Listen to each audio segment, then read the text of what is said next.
Sud Radio, l'invité politique, Jean-Jacques Bourdin. Notre invité ce matin, Jean-Noël Barrot, ministre de l'Europe et des Affaires étrangères. Je suis très heureux de vous recevoir, Jean-Noël Barrot, parce que j'ai beaucoup de questions. Bonjour. Bonjour.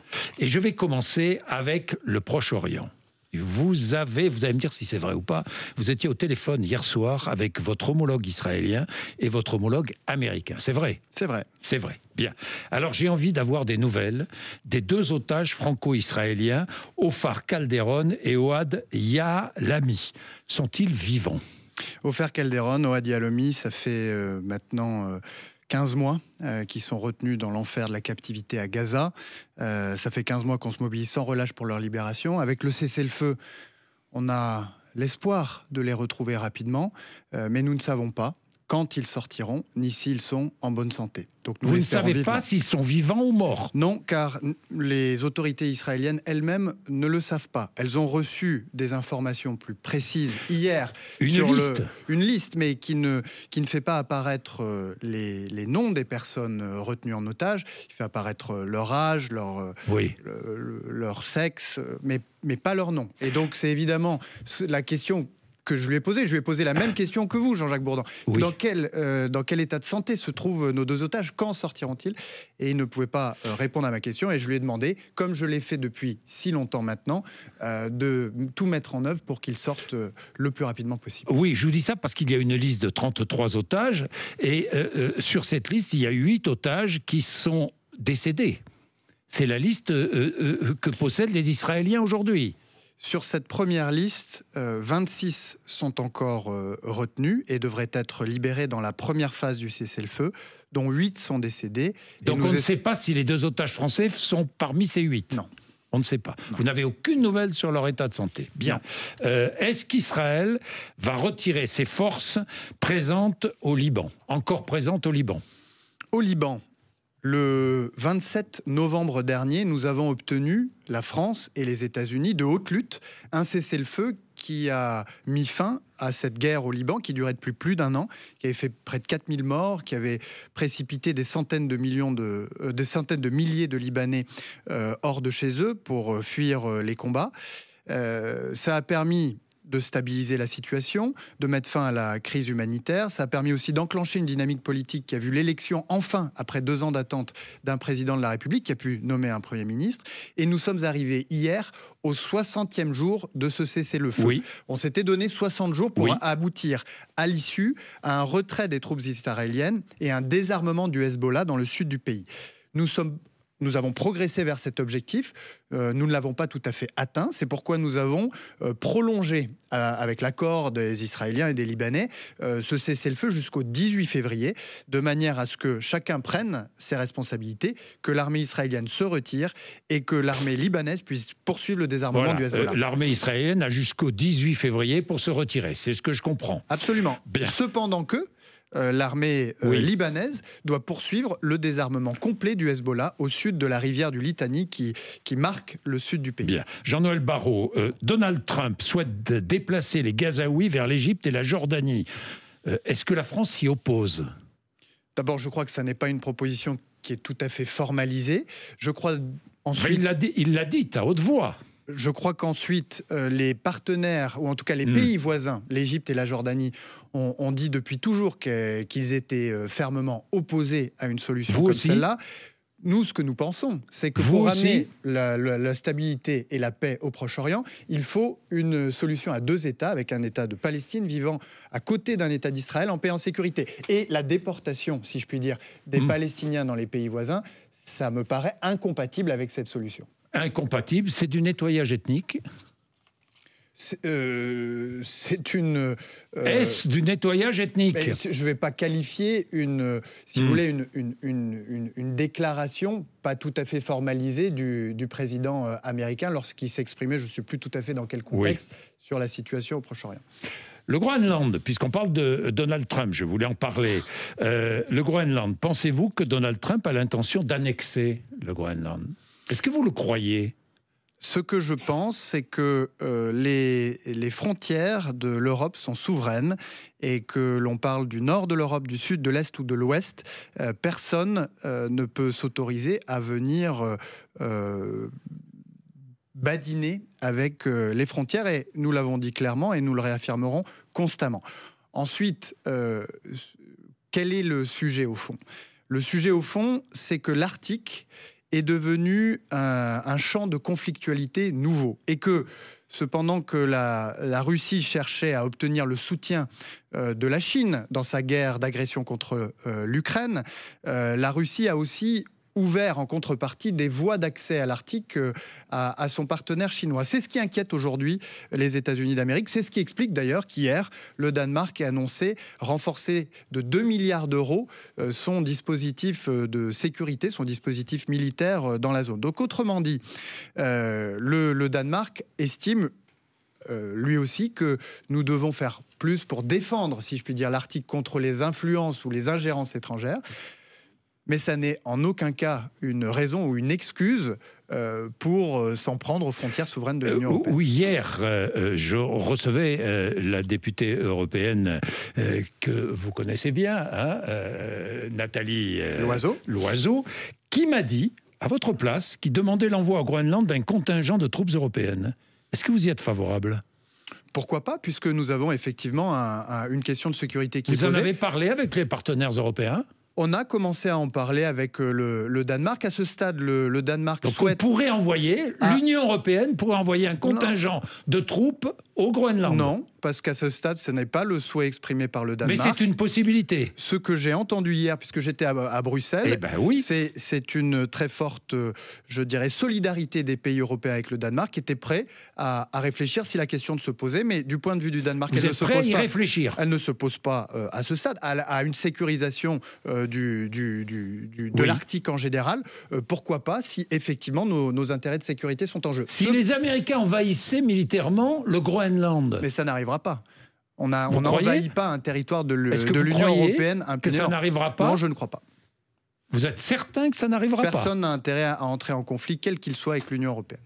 Bien. Et si ça arrivait, on ne va pas faire la politique des si. Néanmoins, c'est une hypothèse que vous envisagez. Je ne fais pas de politique fiction. Et je vous l'ai dit, les frontières de l'Union européenne ne sont pas négociables. Pourquoi pas la possibilité d'envoyer des troupes ?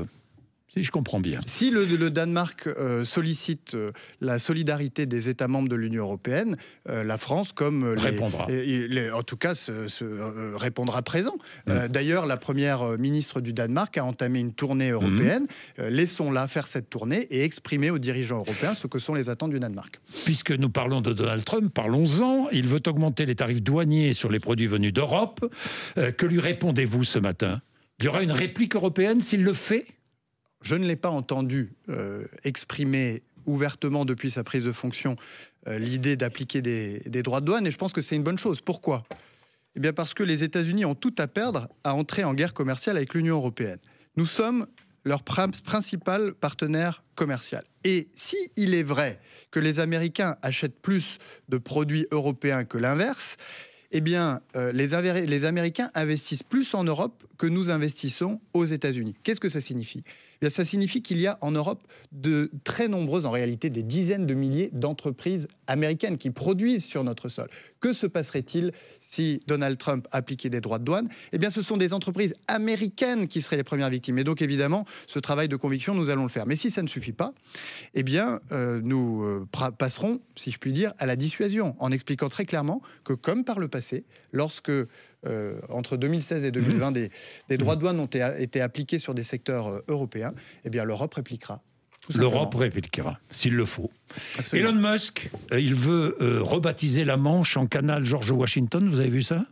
Oui. J'ai vu. Alors, je me suis dit spontanément, évidemment, j'ai pris ça sur le ton de la blague, et je me suis dit qu'il aurait peut-être pu la baptiser le canal Lafayette. Ça me semblait un tout petit peu plus approprié, mais je ne veux pas donner trop d'importance à ce qui n'est qu'une blague sur Twitter. Et aux déclarations d'Elon Musk, qui n'est pas membre formellement du oui, mais enfin, qui va être membre du gouvernement. Non, il va être à la co-direction d'une agence. Mais membre associé. Il ne va pas être validé par le Sénat. Oui, mais il soutient l'AfD, appelle à voter pour l'extrême droite en Allemagne.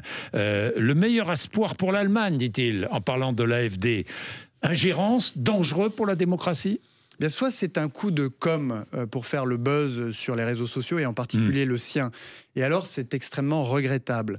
La question migratoire doit-elle devenir un levier diplomatique ? Je crois que nous avons, avec la question de la maîtrise de l'immigration irrégulière, une préoccupation des Français à laquelle nous devons être à la hauteur. Pour maîtriser l'immigration irrégulière, il y a un certain nombre de choses que nous devons faire ici, en France, et pour améliorer la situation. Et puis, il y a effectivement la relation avec les pays d'origine sur laquelle nous devons travailler. Et pour cela, il y a deux règles importantes, à mon avis. La première, c'est de travailler autant que nous pouvons le faire au niveau européen, puisqu'on l'a vu lorsque certains pays ont initié des démarches tout seuls, ça a en général pas très bien marché parce que les flux d'immigration illégale se sont portés sur d'autres routes.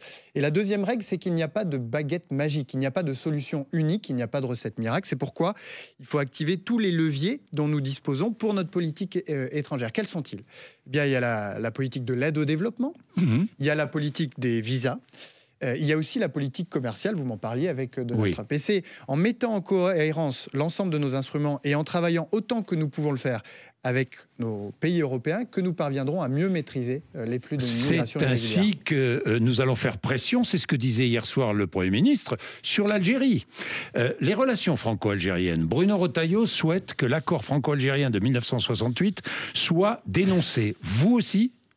L'accord franco-algérien de 1968, il a été modifié à plusieurs reprises. Il est favorable pour certains ressortissants algériens, défavorable pour d'autres. Ça n'est là encore pas la recette magique. Donc vous n'êtes pas d'accord avec Bruno Retailleau ? Je dis qu'il faut regarder l'ensemble des leviers dont nous dénoncé, disposons. Oui ou non ? Je ne pense pas que ça résoudra le problème, et surtout pas, certainement pas, le problème de notre compatriote Boualem Sansal. J'allais y venir. Il ne sera pas dénoncé, donc. Ah ça, je ne peux pas vous le promettre. Pour l'instant, il ne sera pas dénoncé. C'est ce que demande le ministre de l'Intérieur. Ce que demande le ministre de l'Intérieur, c'est la libération de Boualem Sansal. Oui, et mais il c'est demande aussi la France. dénonciation de ces accords.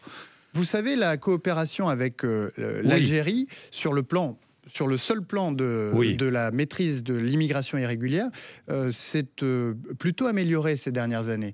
Dans les 3 années qui viennent de s'écouler, nous avons atteint des chiffres de reconduite à la frontière, d'expulsion, que nous n'avions pas connus depuis bien longtemps. C'est donc dans les 3 dernières années qui viennent de s'écouler qu'il faut chercher les bonnes méthodes pour aboutir à ces résultats. Il faut organiser des pressions, disait hier soir François Bayrou. Ce que disait sur François les OQTF, sur la reconduite. Ce que disait François Bayrou, c'est que nous avons besoin à la fois de régler le problème de l'immigration irrégulière et en particulier de la reconduite à la frontière, mais qu'il faut également améliorer la manière dont nous intégrons les étrangers qui entrent sur le territoire national pour y travailler, en les intégrant mieux parce que nous en avons besoin dans un certain nombre de secteurs. Est-ce que vous avez des nouvelles de Boualem Sansal ? Boualem Sansal a quitté l'hôpital il y a quelques jours et est rentré en détention dans la prison où il est détenu dans les environs d'Alger. Ce que nous espérons, c'est qu'une décision puisse être rendue le plus rapidement possible par la justice algérienne. Nous espérons qu'une décision sera rendue, mais c'est convenu. Mais est-ce que vous avez des nouvelles de sa santé ? Préoccupé. Il a été soigné à l'hôpital, il est malade, donc je suis très préoccupé par sa santé. Est-ce que le gouvernement algérien vous donne des nouvelles ? Comment ça se passe ? Il est en contact avec son épouse, qui le voit une fois par semaine, épouse avec laquelle nous sommes en contact, ainsi qu'avec ses avocats. Et c'est ainsi que nous avons de ces nouvelles, parce que nous avons demandé à pouvoir exercer ce qu'on appelle la protection consulaire, puisque Boualem Sansal est franco-algérien. C'est-à-dire que nos représentants sur place puissent lui rendre visite. Obtenu ? Cette protection n'a pas été obtenue à ce stade. Toujours pas. L'Algérie n'a pas répondu à vos demandes. L'Algérie n'a pas répondu à la demande de protection consulaire à ce stade. Vous allez vous rendre en Algérie ? J'ai dit que j'y étais prêt, le moment venu, pour reprendre l'ensemble des sujets et des dimensions de notre relation que je souhaite voir s'apaiser, parce que c'est la seule manière de rendre service au peuple algérien et au peuple français. Jean-Noël Barrot, je voudrais parler de l'Ukraine maintenant. Pourquoi l'Ukraine? Parce que Donald Trump et Vladimir Poutine disent vouloir engager un dialogue l'un à l'autre. Mais enfin, pour l'instant, on ne voit rien du tout. Rien venir. J'ai entendu les Russes dire non, on n'a aucun signe venu de Washington. Et puis Donald Trump qui, lui, laisse entendre qu'il y aurait négociation. Il n'y a aucune négociation. Pendant ce temps-là, Volodymyr Zelensky, lui, demande quoi? Il demande une force internationale positionnée, pas très loin du front. Il demande 200 000 soldats. Est-ce que la France est favorable à cette installation de troupes internationales en Ukraine? Je vais qualifier légèrement les propos que vous avez tenu sur la description de la position de la Russie et des États-Unis. Qu'a dit Donald Trump cette semaine? Il a été très clair, Donald Trump. Oui. Il a dit, soit Vladimir Poutine cesse le combat, soit je vais appliquer sur lui une pression folle, des droits de douane, des sanctions, je vais asphyxier son économie. Ça me paraît assez clair. Quant à Poutine, effectivement, jusqu'à présent, en tout cas jusqu'à ses premières déclarations de Donald Trump entré dans le bureau ovale, il n'a donné aucun signe de sa volonté d'entrer dans des négociations de paix. Donc, voilà où nous en sommes. Je pense que les déclarations de Donald Trump, qu'il faut prendre quand même relativement au sérieux, vont possiblement faire bouger Vladimir Poutine. Quant aux Ukrainiens et aux Européens, c'est leur avenir qui est en jeu, c'est leur sécurité qui est en jeu. Mais est-ce que vous êtes favorable à l'installation d'une telle force en Ukraine? Force d'interposition, en quelque sorte. Aujourd'hui, 200 000 hommes. Aujourd'hui, notre priorité, c'est de permettre aux Ukrainiens, dans cette négociation qui pourrait s'ouvrir à un moment ou à un autre, d'y entrer dans les meilleures conditions possibles, en position de force. Comment est-ce qu'on fait ça? Eh bien, on continue à les soutenir financièrement. Comment on fait? Eh bien, on a prélevé les intérêts des actifs russes qui sont gelés en Europe et on leur renvoie. Cette année, ça va être 1 milliard d'euros par mois qui vont arriver en Ukraine grâce à ce prélèvement sur les actifs russes gelés. On va continuer à leur envoyer du matériel. Les Mirages français voleront prochainement dans le ciel ukrainien. On va prochainement, c'est-à-dire à la fin du trimestre, c'est ce qui a été annoncé, le président de la République, le ministre des Armées. Et puis, on va continuer à les sanctionner. Vous voyez, hier, j'étais à Bruxelles et nous avons sanctionné 3 citoyens russes qui se sont rendus coupables de cyberattaques contre les Estoniens et nous travaillons sur un 16e paquet de sanctions. Est-ce qu'on peut imaginer une force d'interposition européenne installée en Ukraine? Ce que l'on doit se préparer à faire, c'est de participer pleinement, et je parle de la France, mais aussi de l'Europe et d'une certaine manière des États-Unis, à la garantie de cette paix une fois qu'elle sera trouvée. Ne pensons pas qu'une fois que la paix aura été trouvée, nous reviendrons dans le monde d'avant. Dans le monde d'avant, le 24 février 2022, avant la guerre d'agression russe. Pourquoi? Eh bien parce que la menace a complètement changé de dimension. Donc il est nécessaire d'installer une force d'interposition. Il sera nécessaire de faire plus pour assurer, dans un premier temps, que cette paix, puisque rappelez-vous, la paix, on l'a conclue plusieurs fois entre l'Ukraine et la Russie, mais à chaque fois, la Russie allait plus loin. Donc il y aura des garanties à apporter, pour que cette... Et la France pourrait envoyer des soldats en Ukraine pour garantir cette paix. Et ensuite, à plus long terme, nous devrons faire beaucoup plus pour assurer notre propre défense, puisque, je l'ai dit, cette menace qui auparavant nous paraissait un peu lointaine et diffuse, désormais est très proche de nous. La ligne de front s'est rapprochée de nous, et donc nous aurons à faire des choix très difficiles. Parce que si nous devons passer de 2% du PIB, nous avons doublé le budget des armées. Si nous devons aller plus loin, il faudra nous en donner les moyens. Et ce seront ce type de choix difficiles que nous aurons à faire. Et donc, pourquoi pas une force européenne d'interposition à laquelle participerait la France? Je vous l'ai dit, aujourd'hui, la question, c'est de renforcer la main de l'Ukraine. Bien, nous verrons, mais c'est une possibilité, nous verrons. Le Congo, je voulais en parler. Est-ce que la ville de Goma est tombée? La ville de Goma est plongée dans une guerre de très haute intensité qui est menée par le M23, un mouvement rebelle qui est soutenu par les forces armées rwandaises et que nous avons appelé à cesser le feu immédiatement. Est-ce que la ville est tombée? La ville est en très grande difficulté, et si elle n'est pas tombée cette nuit, elle tombera sans doute dans les prochaines heures.